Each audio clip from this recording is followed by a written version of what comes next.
now! What's up, everybody? My name is Mike Brown, aka ReviewKingMB, and I just got back from a screening after seeing The Conjuring 2. This is a 2016 horror film that was directed by James Wan, and this is based on a true story, whether you want to believe that or not. The plot is it takes place in 1977. We meet the Warrens, who are the married couple from the first Conjuring film. Their job is to basically investigate paranormal activities, paranormal cases. And at the very beginning of the movie, we get this great sequence of them investigating the Amityville horror case. And that might be the coolest part of the film. But from there, we meet this new family in England. Cheerio, England. I know, I had to do it. And they're living in this house. And the youngest daughter especially starts to get contacted by a spirit in the house. Possessed. Weird stuff going on. And the family's desperate. They have to turn to the Warrens for help.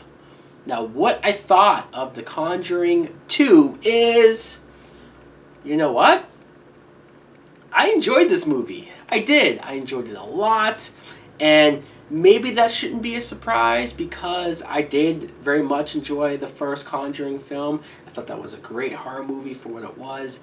And James Wan, as a director for horror movies, I mean, at least 9 times out of 10, he hits it out of the park. This guy's great for horror. I'm glad he didn't stop making horror, which is what I thought he said a couple years ago. Apparently not, because he did this, thankfully. He knows how to direct a movie and make it not boring. Make something always happening on screen, whether it's his directing style or just the way how he maneuvers the camera and just establishes this house or establishes the characters, how he makes me really feel for this family. I bought the main girl, especially the little girl Janet, who is being tormented by the spirit. You feel bad for her, like she can't control it, and you even get some sense that there might be some supernatural stuff going on, like with her, what she's able to do as far as contacting these spirits.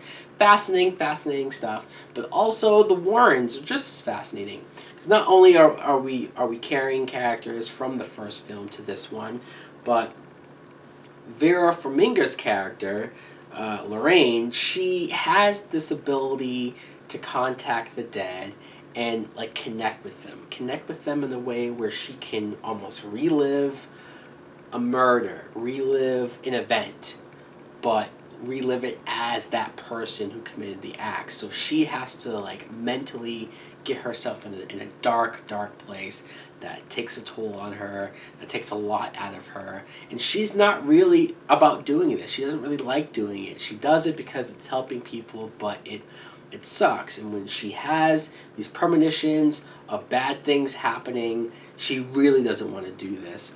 And that's something you can understand with her character. You have her husband, Ed Warren, played by Patrick Wilson, who's a very underrated actor. Patrick Wilson, I feel like I used to see him in a lot of stuff years ago, but I don't as much. Like one scene where the daughter is supposedly possessed by the spirit and they're talking to her and her voice physically changes and sounds like a grown man. This girl's 11 years old, but her voice sounds completely different. When you see that in the movie, it's creepy. It is a lot of creepy stuff with the spirit in the house, and being in a kid's point of view of that too is scary.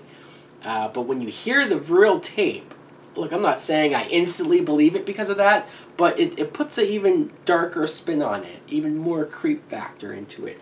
So, also, this movie's over 2 hours long and I was never bored. Again, James Wan's always able to almost take some horror cliches that we all know, like, oh, well, how many times if somebody's saying that this house is haunted or that there's a ghost here, a spirit here, but when they tell somebody else, then that's when the ghost doesn't do anything and makes that person look crazy. Well, there's so many times in this movie where it turns that on its head.